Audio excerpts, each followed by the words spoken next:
volta com as notícias agora do esporte. Hoje a Federação Paulista de Futebol anunciou que vai realizar uma videoconferência com os clubes da 2ª Divisão para definir as datas e os protocolos para o início do campeonato, que conta com a participação do São José, Mantiqueira, Guaratinguetá e o Joseense.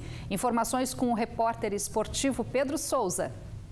A Federação Paulista de Futebol marcou uma videoconferência com os clubes da 2ª Divisão do Campeonato Paulista para a próxima terça-feira, dia 11 de agosto. A reunião começará às 11 horas da manhã e poderá definir o início dos testes, treinamentos e também o início dos jogos do campeonato. Vale lembrar que o Campeonato Paulista estava marcado para ser iniciado no dia 18 de abril, mas foi alterado devido à pandemia do novo coronavírus. Pedro Souza para o Band Cidade. Já são quase 5 meses fora da escola e sem atividades coletivas com os amigos. Realmente a pandemia não tem sido fácil para as crianças. A Rose, que tem filho em casa, sabe. Mas a necessidade criou a oportunidade. Pois é, Otávio. Empresas que trabalham com eventos resolveram investir no aluguel de brinquedos para incentivar a convivência em casa com a família. Devido à crise, esses itens, que geralmente eram usados em festas, deixaram de ser alugados. Quem tem criança em casa sabe que convencê-los ao isolamento social não tem sido tarefa fácil. O Igor mantinha uma rotina bem ativa antes da pandemia, quando tudo foi interrompido. E aí sobrou para a mãe abusar da criatividade. Tem sido um desafio, né? Porque o Igor é uma criança bastante ativa e no comecinho foi bem complicado para ele entender que não podia brincar com os amiguinhos, né? A casa estava sempre cheia. E a gente teve que ir se adaptando e criando ideias para poder suprir as necessidades dele, para dar atenção. O tédio é inevitável. O menino, que tem 7 anos, não vê a hora de rever os amigos.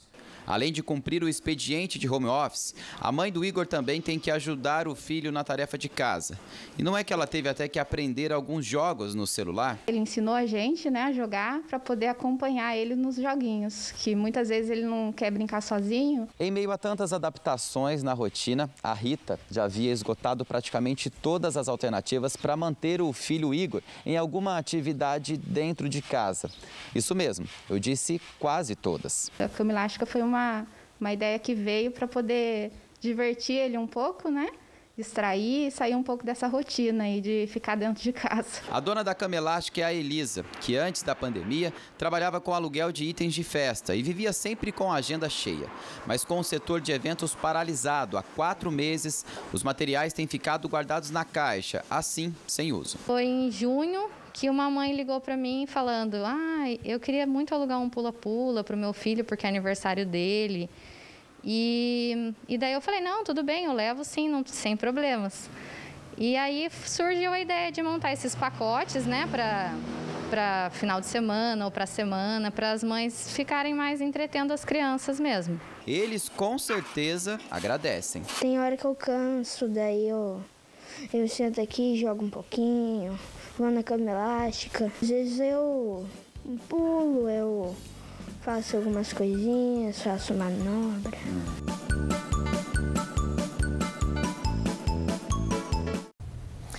Em instantes, o Jornal da Band de hoje destaca uma grande explosão na região portuária de Beirute, capital do Líbano.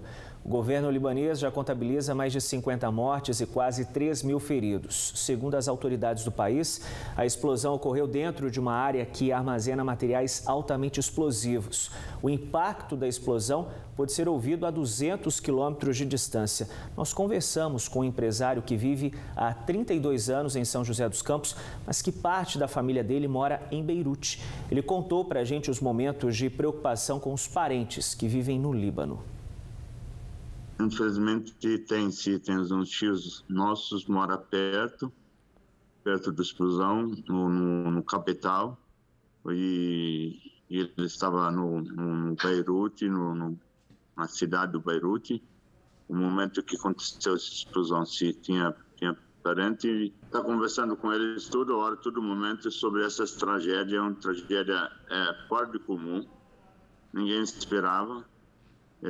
Nem o governo, nem quem mora no Beirute esperava com uma explosão desse tamanho.